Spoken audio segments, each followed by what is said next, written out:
Olá, pessoal! Vamos mais uma vez rumo ao Ministério Público da União, estudando a Lei Complementar 75 de 93, lei extremamente relevante para sua prova. Nós não conseguimos falar em aprovação no Ministério Público sem a leitura completa da Lei Complementar 75, não é? Então, hoje nós vamos estudar 3 artigos, artigos 104 ao 106, que falam sobre a Corregedoria Geral do Ministério Público do Trabalho. E nós já vimos em outros ramos do Ministério Público que a Corregedoria ela tem um papel fundamental de fiscalização.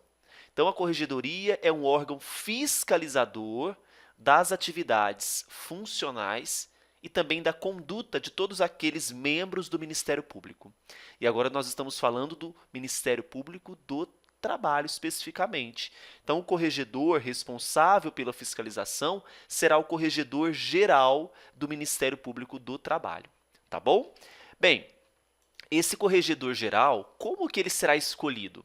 Será uma eleição? Será uma nomeação? Qual que é o processo? Qual que é o mandato desse corregedor geral? O artigo 105 da Lei Complementar resolve para nós todas essas dúvidas. Então, veja, nós vamos ter aqui um cenário em que esse corregedor geral ele será nomeado pelo Procurador-Geral do Trabalho dentre os subprocuradores gerais do trabalho. Então, de onde vem o corregedor-geral do Ministério Público do Trabalho? Dentre os subprocuradores gerais, não é, por um ato de nomeação. Essa nomeação ela vai ser dada dentro de uma lista tríplice. Então, o Conselho Superior elabora essa lista tríplice, o Procurador-Geral, dentre esses integrantes dessa lista tríplice, nomeia um corregedor-geral para mandato de 2 anos, renovável uma vez. Tá bom? Parágrafo 1º.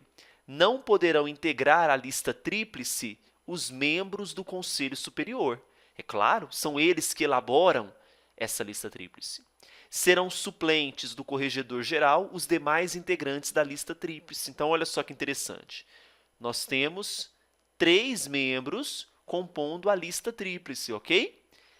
Dentre esses 3, um será o corregedor-geral do Ministério Público do Trabalho, enquanto os outros serão os suplentes. Tá certo? O corregedor-geral poderá ser destituído por iniciativa do procurador-geral antes do término do mandato pelo voto, olha só, de 2/3 dos membros do Conselho Superior. Então, para que haja destituição do corregedor-geral antes que termine o mandato dele, nós já sabemos que esse mandato ele dura 2 anos, deverá ter uma iniciativa por 2/3 dos membros do Conselho Superior, que é o mesmo órgão que cria essa lista tríplice. Uma vez que nós temos agora o corregedor-geral, quais serão as suas incumbências? Vamos nos ater aqui a 5 incumbências do corregedor-geral. Primeira delas, a participação sem direito a voto das reuniões do Conselho Superior, a realização de ofício ou por determinação do Procurador-Geral ou do Conselho Superior de correições e sindicâncias, apresentando os relatórios, instaurar inquérito contra integrante da carreira e propor ao Conselho Superior a instauração do processo administrativo consequente, acompanhar o estágio probatório dos membros do Ministério Público do Trabalho e também propor ao Conselho Superior a exoneração de membro do Ministério Público do Trabalho que não cumprir as condições do estágio probatório. Então, vamos analisar aqui resumidamente quais são essas incumbências. Então, nós temos aqui participar de reunião. Tem direito a voto? Não. Segunda, realizar correição, sindicância.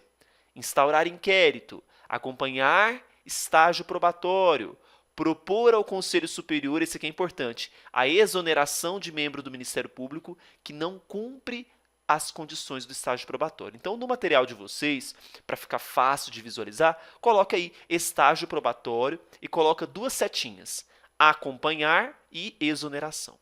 Tudo bem? Ficou claro? Veja que a responsabilidade do corregedor, nesse caso da exoneração de membro que não cumpre as condições do estágio, é uma proposta ao Conselho Superior. Tá certo, pessoal?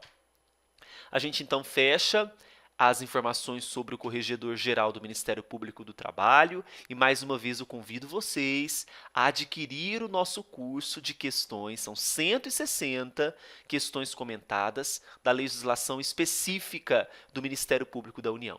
Vejo vocês no próximo vídeo, até mais.